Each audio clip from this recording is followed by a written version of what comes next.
Kensil Culture, Puppets, Props, Puns, Podcasts.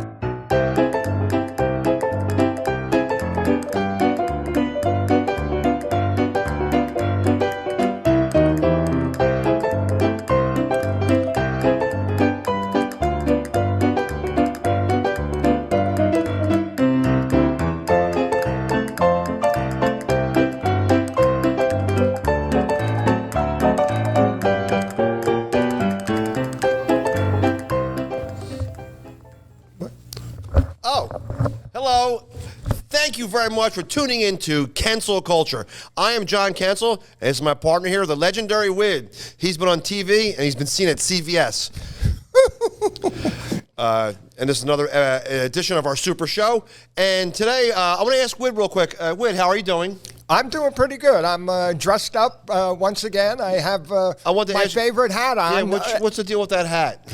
Well, when you were only ahead in the beginning of the show, okay, and you were floating around, I thought, what could John do for a living? And I thought, well, he's only ahead. He could model hats. So I bought my favorite hat here.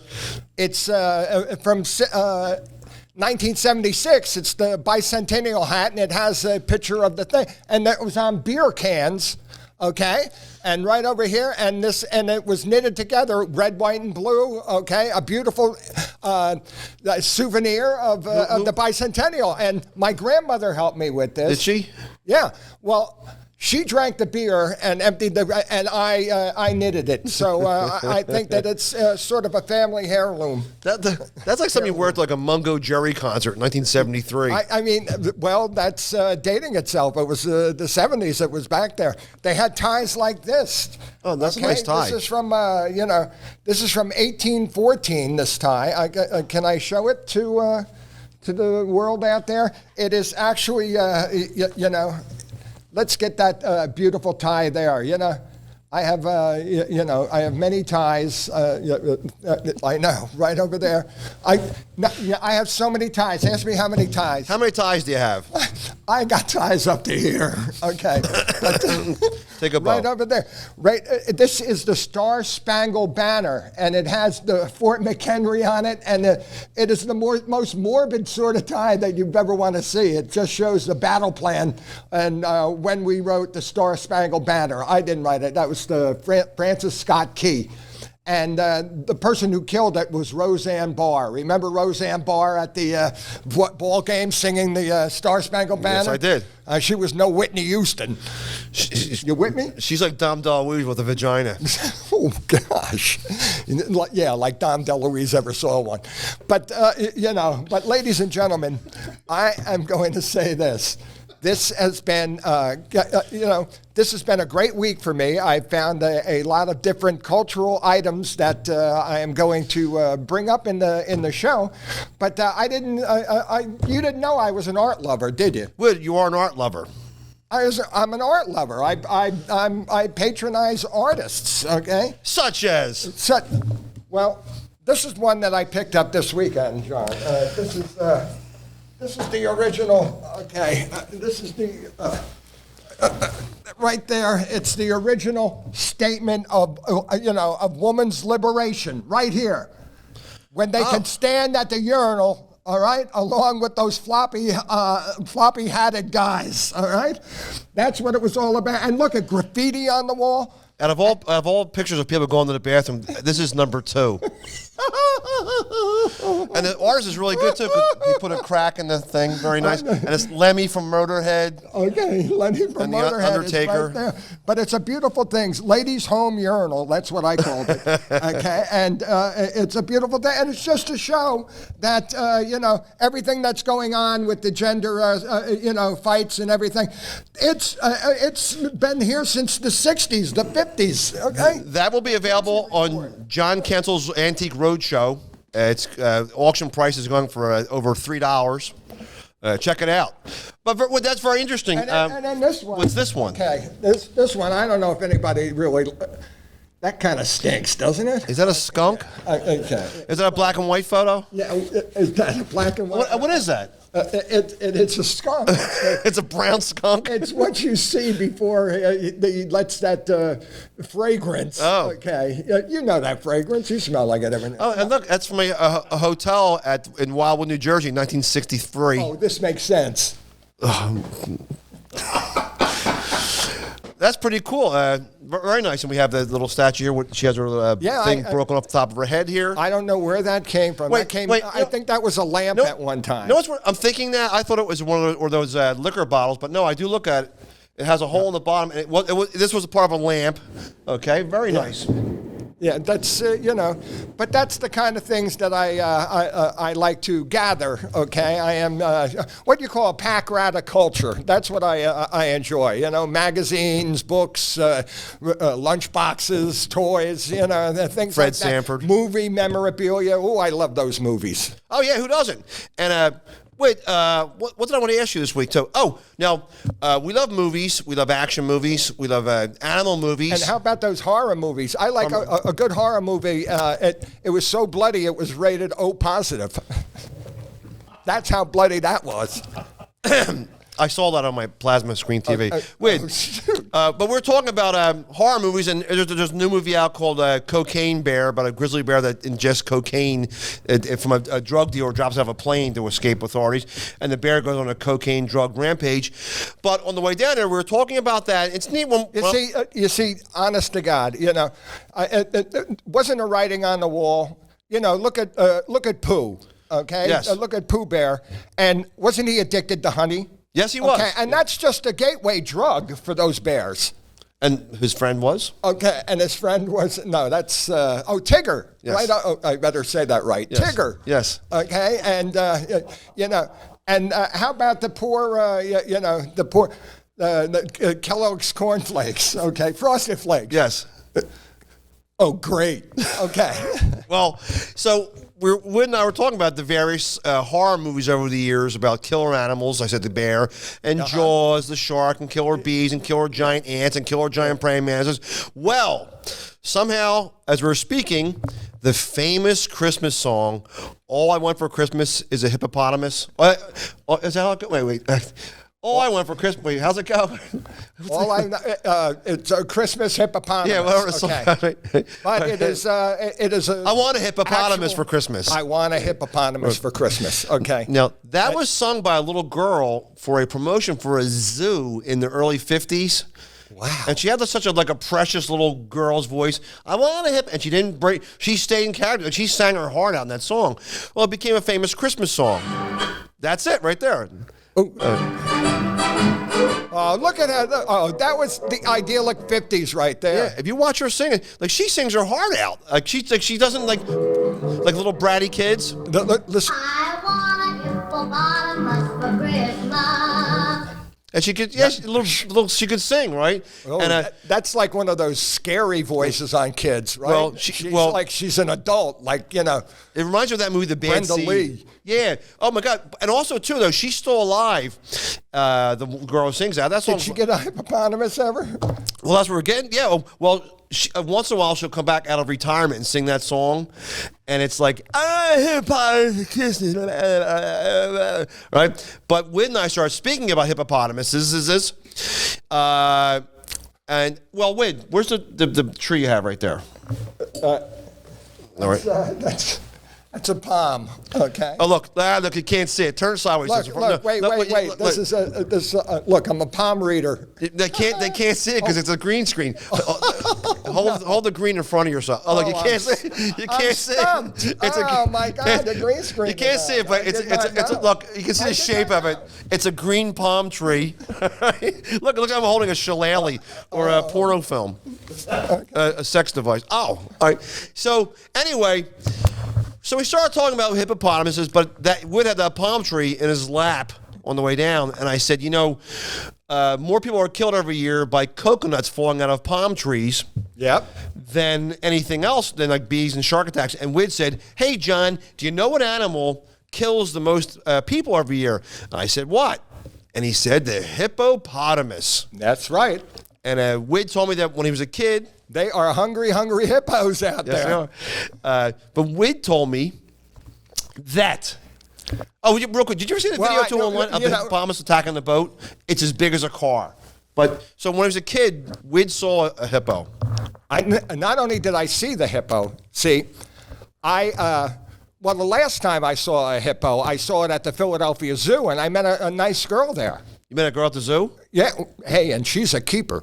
Okay. No, but when I was a young Lord Fauntleroy, tow-headed, little crumb snatcher, I went and I volunteered to help at a carnival that was connected to a circus, and the circus was right next door. It was a little rinky-dink circus. They had, they had a dog. No, it was a little rinky-dink thing. It was like a 2-ring circus. It was. We were clowning around. My parents were circus clowns. Were they really? Your parents circus clowns? And can I tell you, those were some pretty big shoes to fill. Okay, no, but here I am, a little kid. I volunteer. I help put together one of the rides. Nobody touched me. Don't worry. You went to carny school. I was a carny for a day, and I went there, and they let you into the circus for free when you helped out, and gave you popcorn and stuff like that. But then I remember I had a Go Gunk T-shirt that was like a rip-off of of Pixies or what those little things were. But I was a young kid, and I'm sitting there, and they asked for a volunteer, and I volunteer. And all of a sudden, they say, well, hey, I had kids that I knew there, and they bring out a hippopotamus. And honest to God, they had me ride on the back of the hippopotamus and go around the entire circus, okay? The entire ring of the circus, waving. This is my first showbiz, okay? I'm sitting on that. But when I got home, my mother goes, what are those spots on your back? And I had a white T-shirt on that said Go Gong, and it was hippopotamus sweat, okay? That never came out of that shirt, never, okay? And that's, and now I learned that the hippopotamus, they put me on the most dangerous animal on the planet. We were the only show that talks about hippopotamus sweat. Yes, and that's, I think it's a delicacy in China, parts of China over there. Imagine detergent gets out blood. But the hippopotamus song, the hippopotamus song was covered by... Fastball pitcher Bob Gutierrez. It's available on YouTube somewhere. Very funny character comedian. He sings that song. Very funny. And also, it was covered by... The Three Stooges. Oh, that's right. I was rated awful. Knucklehead. Yes. It was recorded by these Three Stooges right there, right? Also, too, people don't realize this, too. There's Larry in the middle right there. He's from Philadelphia. And Curly Joe Dorita. He's also, too, from Philadelphia.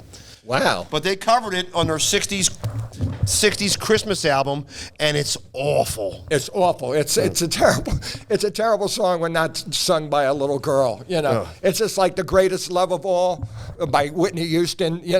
When you ever do a talent contest and a little girl sings that, forget it. You're done. Pack up, go home. The Greatest Love of All is not to be sung by a man. By Robert Goulet. A little quick aside for that song. Yeah. I met a guy in Northeast Philadelphia. And he said, hey, my neighbor next door, he lives off his mother-in-law's money or his stepmother's money. And I go, really? And he goes, yeah, she wrote some big song. Right? I go, really? He goes, is he from Philadelphia? He said, yeah. And here, the lady he's talking about is Linda Creed Epstein. She passed away from cancer years ago. She was only like 36 or 38, but she wrote The Greatest Love of All, Rubber Band Man for the bands. Rubber Band Man, man, that's a snappy tune. Oh my God, but it's very interesting though. But The Greatest Love of All. But you're right though too. The first couple of seasons of America's Got Talent and all those singing shows, you could be Pavarotti. You're dead if there's a little girl comes out and sings The Greatest Love of All. And Whitney Houston is actually buried in up near me and in Scotch Plains in Galloping Hill. Okay. It used to be Galloping Hill in cemetery, the same one that John List Oh, the guy from the famous murderer? The famous murderer.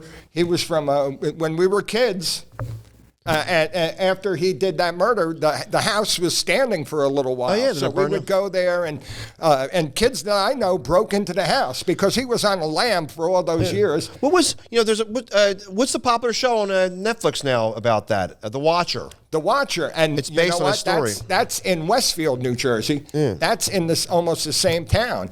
Okay, it's actually it's interesting. Watcher.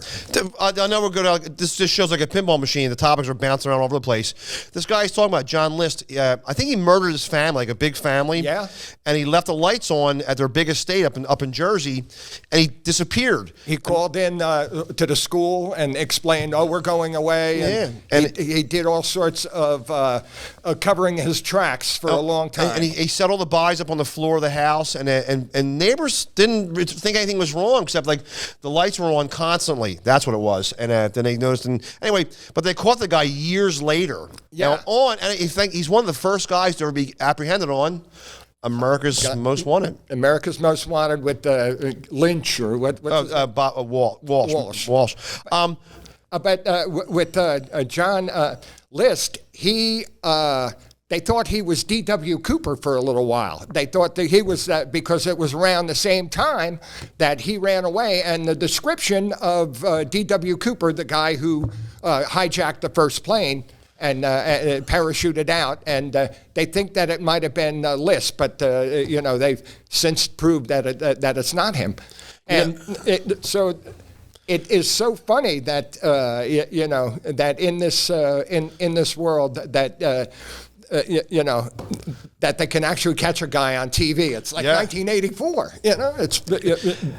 People were really looking for this guy, and he was one of the first guys caught on the show. I think he was the first major criminal apprehended. Now he was on the lam for like 10 years. Today is the 10th of the month. Okay. Right, December 10th. And I want to ask Wid a question, because Wid was involved in the music scene up in the New York area. On this date, 1974, CBGB's opened. Mm-hmm. The nightclub that started the Ramones, every major band, like the new wave bands, Talking Heads, The Police, the Abba Dabba Honeymooners, all the major bands. Wait up, John. The Abba Dabba Honeymooners? Yeah, they were. No, that was Debbie Reynolds, please, 1952 or something. Whatever. No, she wasn't punk. Debbie wasn't punk. Her daughter was pretty punk, but she was not.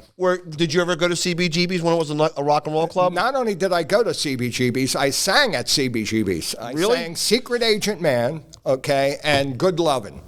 Okay, those were the two Johnny songs. Rivers and the Rascals. Johnny Rivers and the Rascals. We went as from the power station, and somebody made a bet, David Sanborn or somebody made a bet that Tony Bon Jovi couldn't play a gig at CBGB's. Now, Tony Bon Jovi is the founder of Power Station Studios in New York, which was the #1 recording studio in the world. Everybody from Bruce Springsteen, John Lennon, Bob Dylan, Eric Clapton, all the bands were there. Yes. Isn't there like a rock and roll outfit today? A bunch of fellas with the name Bon Jovi? Oh, yes. They were... John Bon Jovi actually worked at the power station for a little while, and then he went with another producer. Somebody got him, and because Tony, my friend Tony, he produced the first 3 albums, okay, up till Slippery When Wet, okay, and the rest of it went over to another producer who John Jump Camp, okay. So he gave nepotism a bad name, but. So at CBGB's, we put together this little band, okay, and did all Motown and 60s stuff at CBGB's. And it was a great experience, but I wasn't really into punk rock. I like the Ramones and the Talking Heads. Did you ever meet the Ramones? I met the Ramones, who were into at the Cat Club, there was cocaine right on the tables, and loose women, and and those guys would they talk in a mumble. I mean, they're freaking Ramones.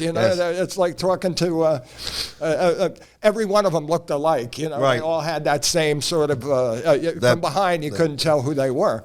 It's like the Rolling Stones. If you see the Rolling Stones off the stage, they're all like the same size. They look like puppets. They're all little men. They are. Yeah, little men.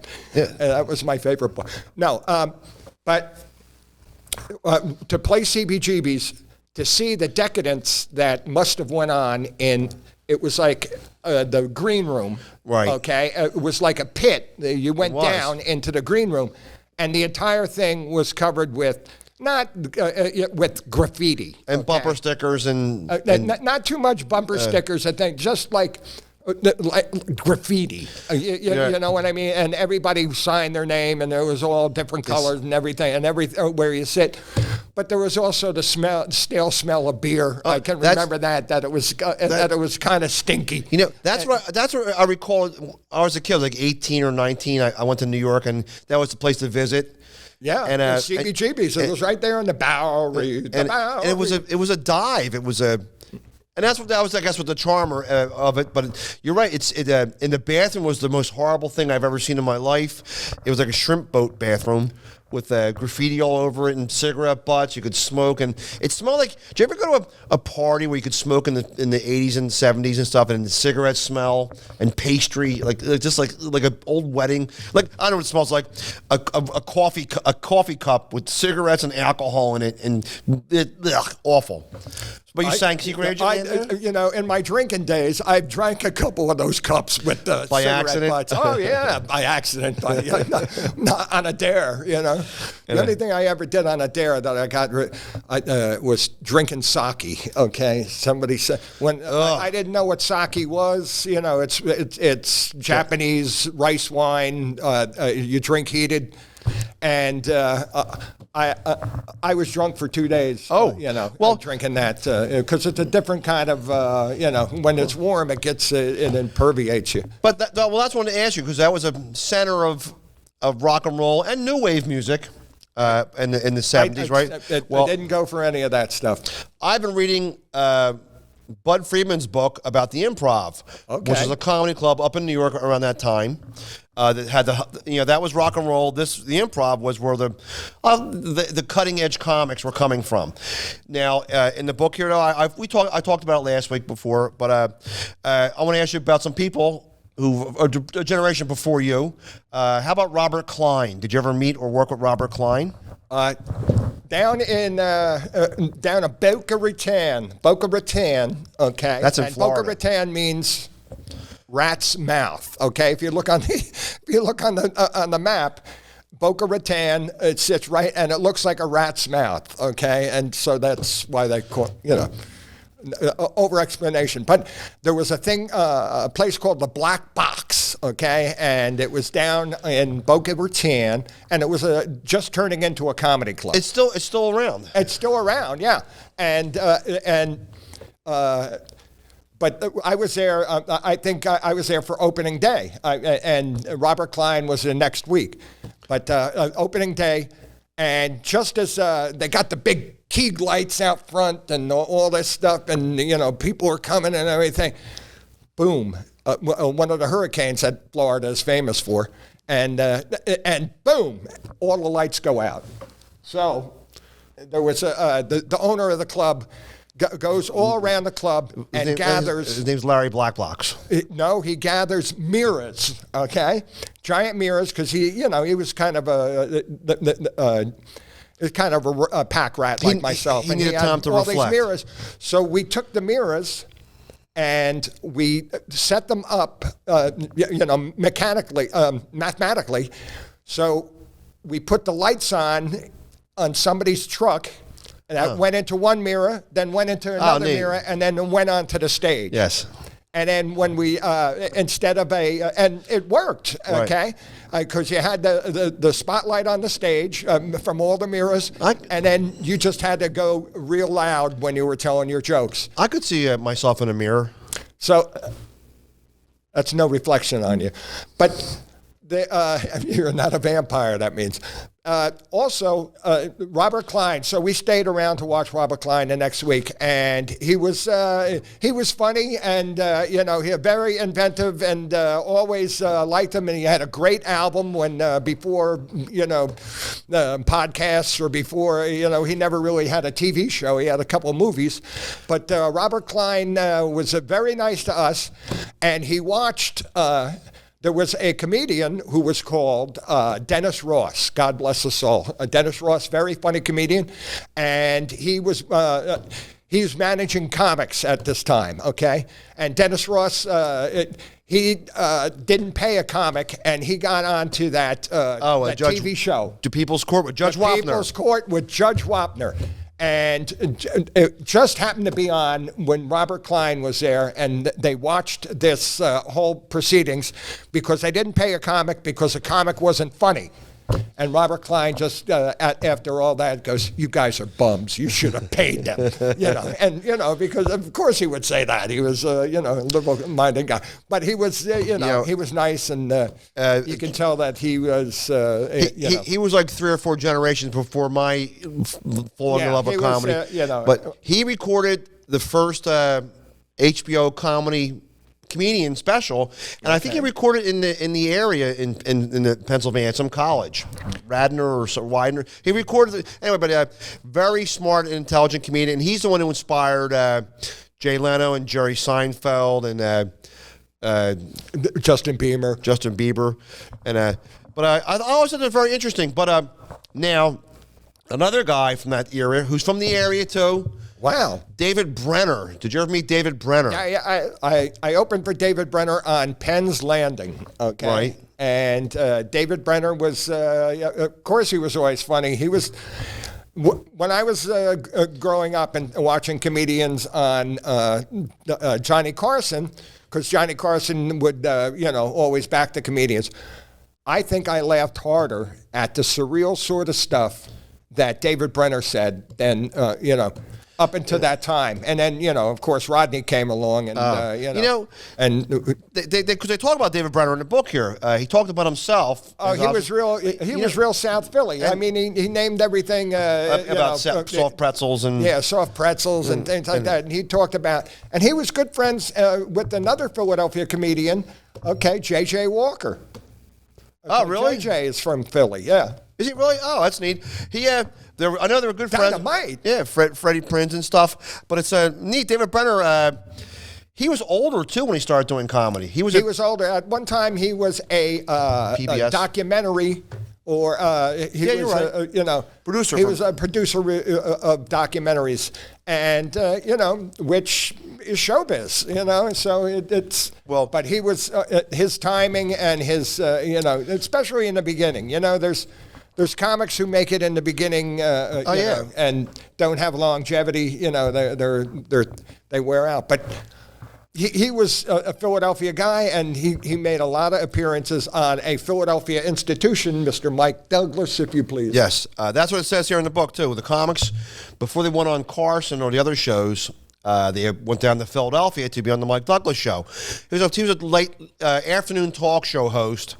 He was on for years, and that's also too where, as a kid, I saw Mo from the Three Stooges.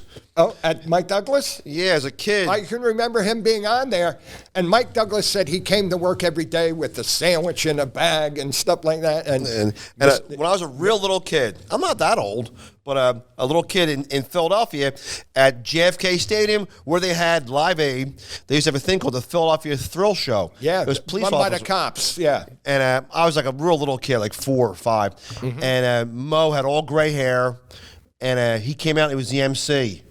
And he was wearing like a tuxedo, but it was very neat seeing them. But in Philadelphia, in fact, one of the most famous comedy clubs in Philadelphia was David Brenner's Laugh House. It was David Brenner's Laugh House after it started on South Street. Okay, it started out as the world famous Catch a Rising Star. And it was built to those, it was kind of lush, for the time. And that was probably in the 90s sometime. And then it turned into a Funny Bone. Right. Okay. And then it changed to the Laugh House, but spelled L-A-U-G-H You're right. house. And then David Brenner came, and he wanted to be a part of it. And he, why not use his name? So it became the David Brenner Laugh House. Well, that didn't last too long, okay? And then it became the world famous Laugh House. That was the Black the Comedy Club, urban comedy club, urban center of the most hilarious guys I've ever seen. And you know what's interesting too is Kevin Hart started there, a bunch of other guys, but a bunch of non-urban comics like Big Joe Ogerson, Mike Vecchione, Kurt Metzger, who else? They all started there, and they Richie Redding. and they all became very prominent up in New York. Joe DeRosa. Joe DeRosa. I mean, these guys are out making, movies and TV shows and things. But they all humbly started at the Laugh House on a Wednesday night. And that was the only game in town for a long time.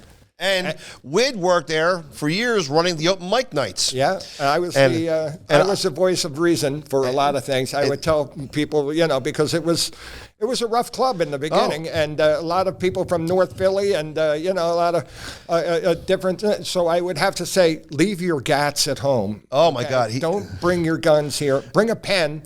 And then we'll write your things down. It's kind of the basics that I was like a sergeant, and guys like Touré and Sugar Bear, they taught the Frosted Flake. They taught the thing. I just tried to be a sergeant. I was there. I used to go down because it was a different night of the week than the other open mic nights. Hey, because you want to get as much stage time as possible. And didn't you want to get on Mike Douglas? Mike Douglas. I was experimenting.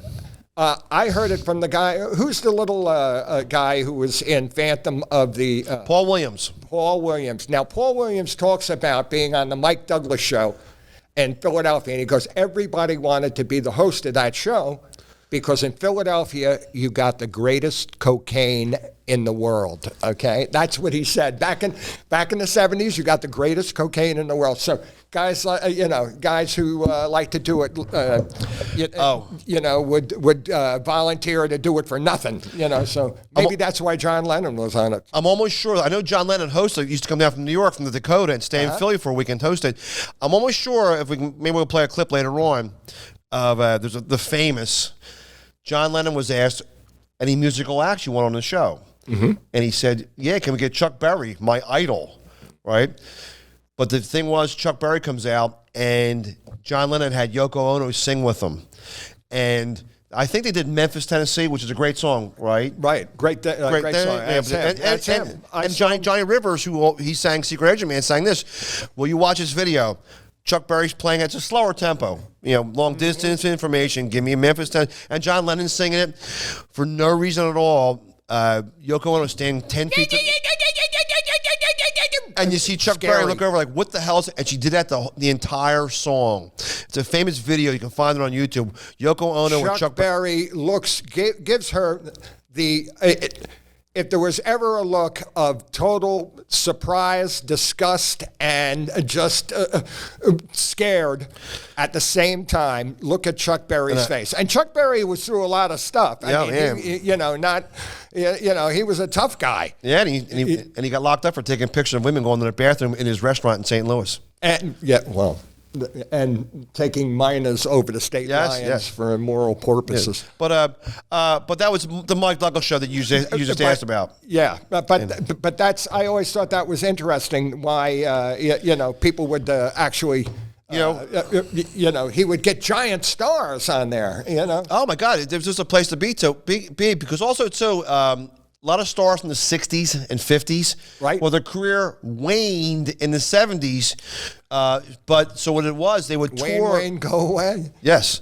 They would tour doing dinner theaters. Mm-hmm. And in Philadelphia, there was 2 dinner theaters, the Riverside Theater on the Delaware River, and then one up in New Hub called the Bucks County Community Playhouse. Mm-hmm. Every star that you remember from the 60s sitcoms, Gilligan and Hogan's Heroes, all did a crappy play. And they would perform, they would do the play at night, but they would be on the Mike Douglas show during the day. So it just perpetuated their careers a little bit longer. But, all right, speaking of Philadelphia, Okay. Right, buddy. Philadelphia has one of the most unique New Year's Eve celebrations called the Mummers Parade, New Year's Day celebration, called the Mummers Celebration. And it started out over 100 and something years ago, but it was a celebration to wear colorful clothes and light up fireworks to chase away the bad demons that haunt you and start the new year fresh. So we know there's demons in Philadelphia. Yeah. So, but in the early part, this guy said wearing colorful clothes and playing music and just having a celebration, and the celebration would chase the bad feelings away, and well, it became a big event. Well, Whit and I were discussing New Year's Eve around the world. Whit has some, and I have some. Whit will read some, and then I will read some celebrations. Is that okay with you? Oh, yeah. I mean, New Year's Eve has always been sort of melancholy to me, okay? Yes. Because, it's I'm usually working, okay, at a club where you don't, maybe the other two comedians, but, you can't really relax, and most people are there with somebody that they can kiss at 12 o'clock, And what did you do? When we were growing up, we had a tradition that we would go out at 12 o'clock as kids, and we would take every pot and pan that we could find in the pantry, and we would go out, and at 12 o'clock, we would beat them together like this, in god-awful racket. And the street was covered with roast beef. No, that's the crock pot you bought at the flea market that still had roast beef in it. But that's how you would celebrate it.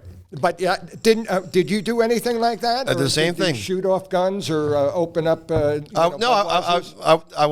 would do same thing with pots and pans, and I would get MAs and throw them down the street. Bottle rockets. What do you call the firecrackers spun around real jumping jacks? Oh, those are cool. That was very fun. And there's a great Gene Shepard story about that. About the it's called it's called the Dago bomb, okay? And because the Italian guys across the street made this giant bomb, and it is instead of going up, it went across the street and started a big fire. And Gene Shepard is the guy who wrote Christmas Story, so you should read some of that. That was his 4th of July story. Yes. They made a movie out of it, too. They actually there's a sequel, too. And they used the D word. I'm sorry about that, any of my Italian-American friends. People don't realize that, too. I'm sorry going all those things. They made a sequel to A Christmas Story called a Summer Story, but the same family, but it has that incident in. But New Year's Eve New Year's Eve traditions around the world with legendary Whit. He'll read one, and I'll tell you ones I found. I love New Year's Eve in one way that, it's not a religious holiday. It's not a holiday that that is mourning something. It's a holiday filled with hope. That's why I've always been sort of melancholy. But we all know where Cambodia is. Okay, Cambodia is right next to Vietnam. Okay, yes. But the people in Cambodia, people roam the streets with squirt guns filled of tinted water, red, pink, or yellow, in search of friends to anoint with a colorful future. So they shoot you with a food dye, and you're supposed to have a colorful future. I think that the LBGT, they should pick up on that. I think the colors of the... I have one for you. Okay. In Clarence, Idaho... beautiful. On New Year's Eve, they burn an effigy of microwave popcorn magnate Earl Redenbacher. Really? So, the internet doesn't lie. Broseph. I guess that's pop culture. I saw it. In Wales, okay. Mm-hmm. Hey, you ladies out there, you like whales? Women love whales. Oh, well, we can hunt back at my place. No, I'm sorry. In Wales, young men soak evergreen branches, symbols of good luck, in water and use them to sprinkle their friends' and relatives' homes. That's sounds, Oh, I have one. They take a bow.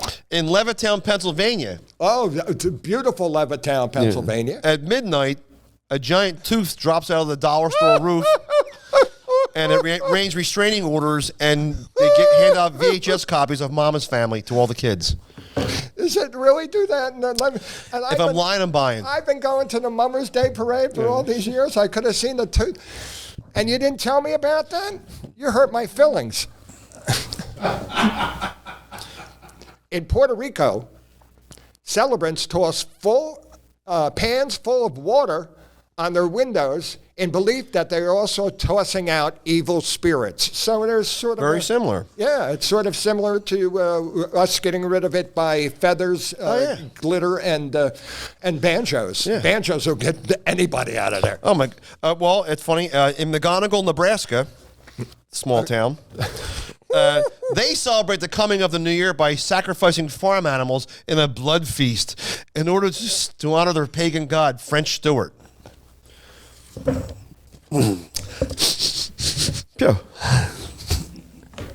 French Stewart is a pagan god.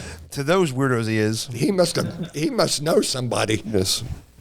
In Vietnam, New Year's Eve is celebrated with the planting of a tree in the family garden. Isn't that nice? The tree is decorated with red streamers and lots of bells in an effort to ward off evil spirits. Oh. All right. And, These well, evil spirits are getting the... That's what it is. It's a renewal, a rebirth of the year. In Stretch Marks, Australia, they celebrate the New Year's Eve by the feast of the circumcision of the koalas. John, if you just keep this, I'm going to have a koala with you. You're overqualified. Ladies and gentlemen, people in Cuba and Mexico eat 12 grapes at midnight to ensure 12 happy months. Okay, and you see that's nice. That's positive. You know, our Mexican Cuban friends, they look at a glass of water and see H2O. Oh, here's in Bad Choppers, Britain. They celebrate Christmas New Year's Eve by having the world's largest meat pie eating contest with side orders of blood pudding, sheep's brains, and yak intestines stuffed with chocolate. Those Brits. What was the name of the town? Bad Choppers, Britain. It looks like everybody there, when they smile, they're playing a harmonica. And I felt that I was going to hurt your feelings. Oh, okay. the whole town looks like they're eating a Zagnut bar. This is so funny. They could eat a candy bar through a picket fence. Hey, on New Year's Day in Germany, people tell fortunes by dropping molten lead into cold water. The lead takes a shape, and each shape represents something different. A heart or a circle indicates impending wedding. A ship means a journey, and a pig stifles for plenty of food. Oh, very nice. Okay, so is that the sickest thing you ever heard? They melt down lead, okay, and throw it into cold water. Isn't that like... It hurts your feelings. Yeah, and I'm sure people get a lot of poison in from that. Oh, well, you know, not everything's a celebration like a renewal like that. On New Year's Eve, on New Year's Eve, on New Year's Eve, and they celebrate New Year's Eve in Hawaii. They have the annual checking of the hernias, and then the natives of this island. They paint parakeets yellow and sell them as canaries. They paint the canary. They paint parakeets yellow and sell them as canaries. In Japan, many New Year's Eve parties are festooned with paper lobster decorations. Paper lobsters. These are symbols of longevity because the crustacean's curved back resembles a 100-year-old elderly person. Boing. They do that because they're making fun of the old people. Well, they have hunchbacks and stuff like that. Well, today in Philadelphia, there's a big sporting event, but in Sarasota, Florida, yeah, on New Year's Day, they celebrate their version of the Army-Navy game. That was right down the street from me today. Yeah, which is their version is the United States Coast Guard versus the Epcot hot dog vendors. Now, I'm kind of insulted. You know, my sister, she went out with a guy in the Army. Yes. And she went out with a guy in the Navy, but she was rotten to the core. I'm sorry. I have a military figure still. What's that mean, military figure? It's all going to the front. My dad used to sell hot dogs. Really? Yeah, he used to have a lot of little brats around the house. And hey, ladies and gentlemen, that's how they celebrate around the world on New Year's Eve. So my only advice is get rid of those evil spirits. Ladies and gentlemen, that's it for this episode. Check out Cancel Culture on all formats. Legendary Wid, what's going on with you? I'm going to check out John Kensil's Cancel Culture on all formats. December 23rd at the World Cafe Live in Philadelphia. Check out Wid doing, is it a burlesque Christmas show? Burlesque Christmas show with the fabulous Drew Nugent. Very cool. Check it out. Also, on January 8th at the Punchline, right there, we're going to have a Comedy Works, the famous Comedy Works that started at 126 Chestnut above the Middle East restaurant that is now defunct, but will always be in everybody's memory. Hey, ladies and gentlemen, on January 8th at the Punchline, Philadelphia. Thank you.